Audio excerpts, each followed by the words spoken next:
Assalamu alaikum warahmatullahi wabarakatuh.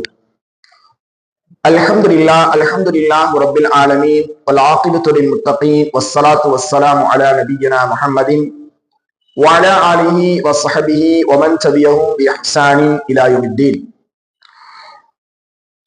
அன்பிற்கினிய மாணவ மாணவிகளே, அல்லாஹுவின் பேரொருளால் பெரும் கிருபையினால் அல்லாஹுடைய புனிதமான இந்த மார்க்கத்தை அதனுடைய தூய்மையான வடிவத்தில் கற்றுக்கொள்வதற்காக வேண்டி நாம் எல்லோரும் இந்த ஆன்லைன் வகுப்பில் தொடராது பங்கெடுத்து வருகிறோம். அல்ஹம்துலில்லாஹ். அல்லாஹ் ரப்பல் ஆலமீன் நாம் கற்கக்கூடிய இந்த கல்வியின் வாயிலாக ஈருலகிலும் நன்மைகளை வாரி வழங்கி நாளை மறுமையில் ஜன்னத்துல் ஃபிர்தௌஸ் என்று சொல்லக்கூடிய உயர்தரமான சுவனத்தை அடைந்து கொள்ளக்கூடிய நல்லதொரு பாக்கியத்தை வல்ல ரஹ்மான் நம் அனைவர்களுக்கும் வழங்க வேண்டும் என்கின்ற அந்த பிரார்த்தனையோடு இன்ஷா அல்லாஹ் இன்றைய வகுப்பை நாம் ஆரம்பம் செய்கிறோம். அல்ஹம்துலில்லாஹ். லெவல் 2 அகீதாவுடைய பாடத்தில் நாம் எல்லோரும் இருக்கிறோம். இந்த அகீதாவுடைய பாடத்தை பொறுத்த வரைக்கும் லெவல் 1ல ஷஹாதா கலிமாவை குறித்து சில செய்திகளை நாம் படித்தோம். அதுல மிக முக்கியமாக அதனுடைய பொருளை நாம திரும்பவும் நினைவுபடுத்திக் கொள்ளணும். என்ன படிச்சோம்? அஷ்ஹது அல்லா இலாஹ இல்லல்லாஹ் வ அஷ்ஹது அன்ன முஹம்மது ரசூலுல்லாஹ். இதுதான் ஷஹாதா கலிமா, இல்லையா?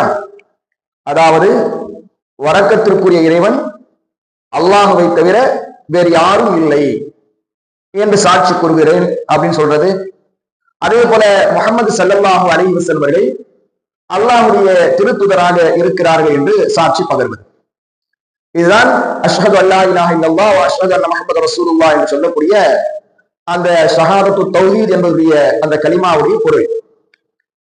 சரி, இந்த கலிமாவுடைய பொருள் இது மட்டுமா அப்படின்னா அதுக்குள்ள என்னெல்லாம் இருக்கு அப்படின்னு கேட்டீங்கன்னா, இப்படி நாம் சொன்னதுக்கு பிறகு நாம் என்ன செய்யணும்? அல்லாஹ் ஒருவனை மட்டும்தான் நாம் என்ன செய்யணும்? வணங்க வேண்டும். அப்ப அவனை தவிர வேறு எதையும் யாரையும் என்ன செய்யக்கூடாது? வணங்க கூடாது. இதுதான் இஸ்லாத்துடைய முதல் அடிப்படையே. இதுதான், அதாவது நம்மையும் மற்றும் இருக்கக்கூடிய அனைத்தையும் படைத்தவன் அவன்தான், அவன்தான் பாதுகாப்பவன். எனவே நம்மை படைத்த அல்லாஹ்வை நாம் வணங்குறோம்.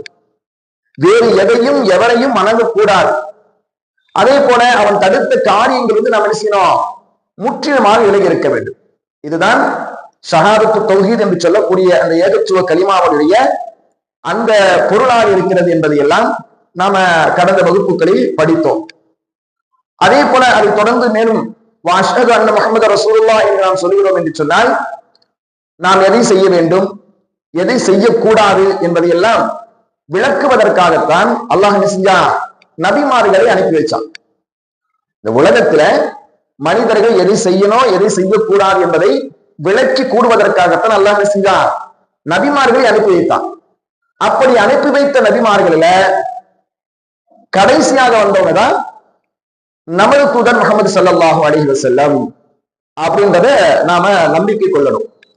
அப்ப அந்த இஸ்லாத்துடைய சட்ட திட்டங்கள் அதையெல்லாம் நமக்கு எடுத்து சொல்லக்கூடியவர்கள் யார்? முஹம்மது ஸல்லல்லாஹு அலைஹி வஸல்லம் அவர்கள் தான். அப்ப அல்லாஹ்வுடைய விருப்பத்திற்குரிய எல்லா காரியங்களையும் அவருடைய வெறுப்புக்குரிய எல்லா செயல்களையும் அவர்கள் நமக்கு என்ன செஞ்சிருக்கிறாங்க? விளக்கி இருக்கிறாங்க. அப்ப இந்த பணியை கூட முஹம்மது ஸல்லல்லாஹு அலைஹி வஸல்லம் அவர்கள் முழுமையாக செய்து முடித்த பின்னர் தான் அவர்கள் இந்த உலகத்தை விட்டு என்ன செஞ்சாங்க? மரணம் அடைந்தார்கள். அப்ப நாம் என்ன செய்யணும்? ஒரு முஸ்லிமாக இருக்கக்கூடிய நாம என்ன செய்யணும் அப்படின்னா, குர்ஆன் ஹதீஸ், அல்லாஹ்வுடைய வார்த்தை, நபி ஸல்லல்லாஹு அலைஹி வஸல்லம் அவருடைய அந்த குர்ஆனுக்கான அந்த விளக்க உரை ஹதீஸ், இந்த இரண்டும் தான் நம்முடைய அடிப்படையாக இருக்கும். எனவேதான் நம்ம இந்த இரண்டின் அடிப்படையில நம்முடைய வாழ்க்கையை நம்ம என்ன செஞ்சுக்கணும்? அமைத்துக் கொள்ளணும். அப்படி வாழ்ந்தால்தான் நாம் உண்மையான மூமின்களாகவும் இருக்க முடியும். ஓகேவா? சரி, அல்ஹம்துலில்லாஹ். அதே போல நம்ம சென்ற வகுப்புகள்ல இஸ்லாத்துடைய அடிப்படை அம்சங்கள் 5 என்பதை நாம் படிச்சோம். ஷஹாதா கலிமா, தொழுக, நோன்பு, ஜகாத், ஹஜ், இவைகள் எல்லாம் இஸ்லாத்துடைய அடிப்படை கடமைகள் அப்படின்னு சொன்னோம். இஸ்லாத்துடைய 50 கடமைகள் அப்படின்னு சொன்னோம். இதற்கு அரபியில என்ன சொல்லப்படும் சொன்னா அர்கானுல் இஸ்லாம் என்று சொல்லப்படும்.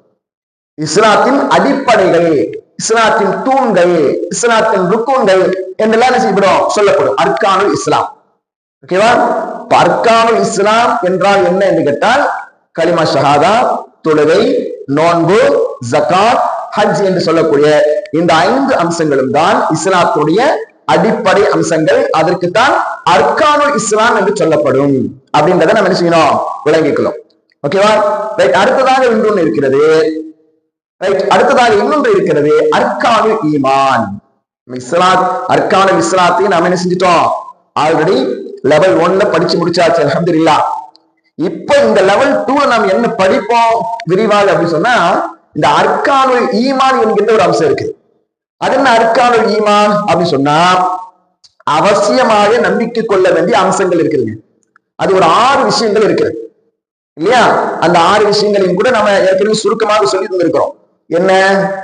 அல் ஈமானு பில்லாஹ், அல் ஈமானு பில் மலாயிகா, அல் ஈமானு பில் குதுப், அல் ஈமானு பில் ருசுல், அல் ஈமானு பில் யௌமில் ஆகிர், அல் ஈமானு கலா கத்ர்.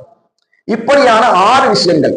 அதாவது அல்லாஹ்வை நம்பிக்கை கொள்றது, மலக்குகளை நம்பிக்கை கொள்றது, வேதங்களை நம்பிக்கை கொள்றது, இறை தூதர்களை நம்புவது, இறுதி நாளை நம்புவது, விதியை நம்புவது. இப்படிப்பட்ட 6 அம்சங்கள் இருக்கிறது இல்லையா? இந்த 6 நம்பிக்கைகளுக்கும் அரபியில அர்கானுல் ஈமான், ஈமானின் அடிப்படைகள் என்று என்ன செய்யப்படும், கூறப்படும். ஓகேவா? இன்ஷா அல்லாஹ் இந்த ஈமான் குறித்த விளக்கங்களை நாம தொடராக இந்த வகுப்பின் மூலமாக இன்ஷா அல்லாஹ் நாம் அறிந்து கொள்ளலாம். ஒவ்வொரு பாடமாக இன்ஷா அல்லாஹ் நம்ம என்ன செய்யலாம், பார்க்கலாம். இப்ப நடந்து முடிந்த இந்த பாடத்திலிருந்து உங்களுக்கான கேள்விகள் என்ன கொடுக்கப்படுகிறது சொன்னா, ஷஹாதா கலிமாவுடைய பொருளை நீங்க சொல்லணும். ஷஹாதா கலிமாவுடைய பொருளை கூறுக அப்படின்னு சொன்னா அதனுடைய பொருளை நீங்க என்ன செய்யணும், சொல்லணும். அடுத்ததாக 2வது கொஸ்டின் என்ன வருது அப்படின்னு கேட்டீங்கன்னா, நம்மை படைத்த அல்லாஹுக்கு, நம்மை படைத்த அல்லாஹுக்கு நமது கடமை என்ன, நாம என்ன செய்யணும் அல்லாஹுக்கு அப்படின்றத விளக்கமாக என்ன செய்யணும், சொல்லணும். 3வது, இஸ்லாத்துடைய அடிப்படைகள் எத்தனை, அவையாவை படிச்சமா இல்லையா, அர்கானுல் இஸ்லாம், அதை அப்படியே சொல்லணும். 4வது கொஸ்டினாக உங்களுக்கு என்ன வருகிறதுன்னு சொன்னா, ஈமானின் அடிப்படைகள் எத்தனை, அவையாவை. அதான் அர்கானுல் ஈமான் சொன்னமா இல்லையா, அவைகளை நீங்க என்ன செய்யணும், சொல்லணும். அடுத்ததாக நம்பிக்கையின் அடிப்படைகள், நம்பிக்கையின் அடிப்படைகளை அரபியில எவ்வாறு சொல்லப்படுகிறது அப்படின்றத நீங்க சொல்லணும். நம்ம படிச்சோம், நம்பிக்கையின் அடிப்படைகள் 6, அதற்கு அர்கானுல் ஈமான் என்று சொல்லப்படும் அப்படின்னு படிச்சோமா இல்லையா? அதையும் நீங்க என்ன செய்யணும், உங்களுக்கு கேள்விகள் வந்தால் இவைகளை பதிலாக நீங்க என்ன செய்யணும், அளிக்க வேண்டும். ஓகேவா? இன்ஷா அல்லாஹ் நன்றாக படித்துக் கொள்ளுங்கள். அல்லாஹ் ரப்பல் ஆலமீன் எதை படிக்கிறோமோ அதை நம்முடைய வாழ்க்கையில் கடைபிடித்து வாழக்கூடிய நன்மக்களாக வல்ல ரஹ்மான் நம் அனைவர்களையும் ஆக்கி அருள் புரிவானாக. அஸ்ஸலாமு அலைக்கும் வரஹ்மத்துல்லாஹி வபரகாத்துஹு.